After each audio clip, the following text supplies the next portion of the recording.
One completed Gnat model in the Airfix Red Arrows livery. It's bright red Gnat there. I've got the is the version of the Red Arrows where they got the Royal Air Force at the side. I prefer the one with a flash, but there we are.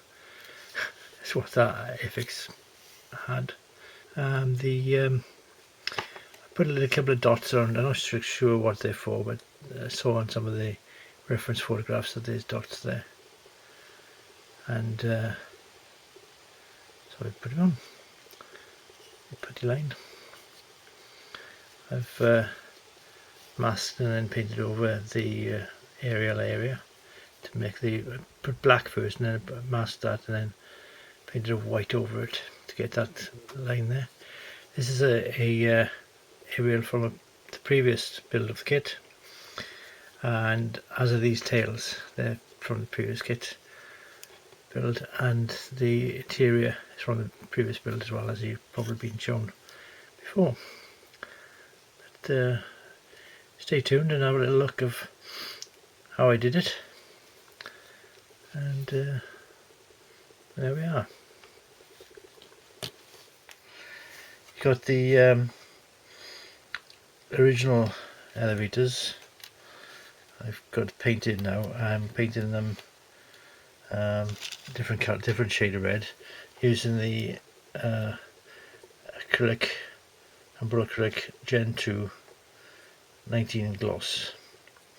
And if I've got some before and after, or some comparative shots, examples of how the previous Red Arrows jet looked, and how the colour, the new colour is coming out. It looks a bit orange on this video, it always does, but it's more of a bright red. And the other side, let's see, more of a vibrant red. I've masked off and left the white undercoat, or what do you call it, whatever the word for undercoat is, primer on there, and you can see the difference of those two. And likewise with the main top wing. So the original one, I think I had dark undercoat, dark primer. I've used white primer for this one, and I've used the like I showed, the number 19 gloss instead of whatever I used there. So when it does get finished, it will look more red arrow than sort of dark red arrow. After cleaning up and painting, well, first coat painting the outside, I started the gluing, sticking bits on part of the build, by adding these interior sections to the intakes, which go in this far, about a centimetre. This is the new part, and this is one of the original ones from the previous build I made. So I've kept that as one of the parts that I've kept from the original build. Also got the elevators, as I've probably shown you, and the seat parts of the interior are original as well from the previous. Next step I did was to add the intakes on. Now that might seem like a small step, but it's a great leap for me trying to fit them in, because they're not very easy to fit in. They're very tight tolerances for fitting in, so a lot of filing, sanding and scraping and test fitting and pushing in and all that sort of thing. But they're in there. I have to do some filling, I think, because a bit of a gap there. So we'll see. We'll see. With the top wing on now, I've done some, call it filler, but use some filler in there for the gaps there. I've painted over the one on this side because there's a big gap down the end there was. So I've done the same on, I've masked it off and filled and the wing loop there. I left this one open so you can see what needed to be filled up. The gap wasn't that big, but that's where the filler's gone. and it's pretty much smooth out the way because it was masked off first. Also got a bit of masking tape there to show that keep that clear. But yeah, it's coming along. Right, I got to the point where it's nearly finished. I've been putting decals on and through paint touch-ups. Excuse me.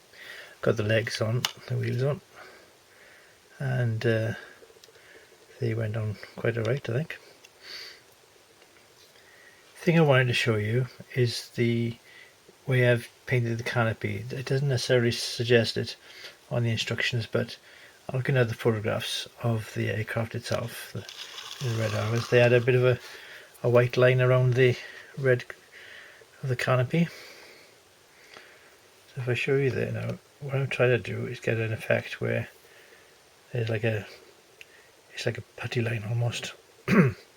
So the way I've achieved that, or when it's finished I'll achieve it, is I've sort of overpainted the canopy frame so that I leave a bit of an extra bit over the side, over the edge, which I'll later paint close up to, like I have there, and leaving a white line. Now I can either do that by masking off, which with the shape of this is a bit tricky, but it gives you a better line, more accurate, straight, crisp line. Or you can just paint with a brush a little bit over where the actual frame is, if you can see it. Okay, in right light and a magnifying glass I use. You can see there now there's a bit of a over paint. If you can make that out, see where the white line is. If I can go closer there, there we are. And then, like I said, get a paintbrush. In this case, it's cut off small brush, and just gently paint up to the line, but not actually on the line. So you can just try to fill it in carefully. A couple of coats. So that's what I've been doing to try to get it accurate. Because on the real aircraft you've got the white line, and there's like 3 dots as well, 3 black dots along.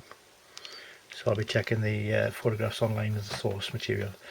But apart from the canopy, the 2 aerials there, and maybe a bit of painting the bottom aerial. See, it falls off if you're not careful.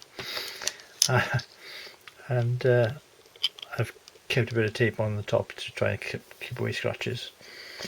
But all that's left to do now is the front light, 2 aerials, and a bit of painting here and there, and the big probe thingy from the front, and that'll be done.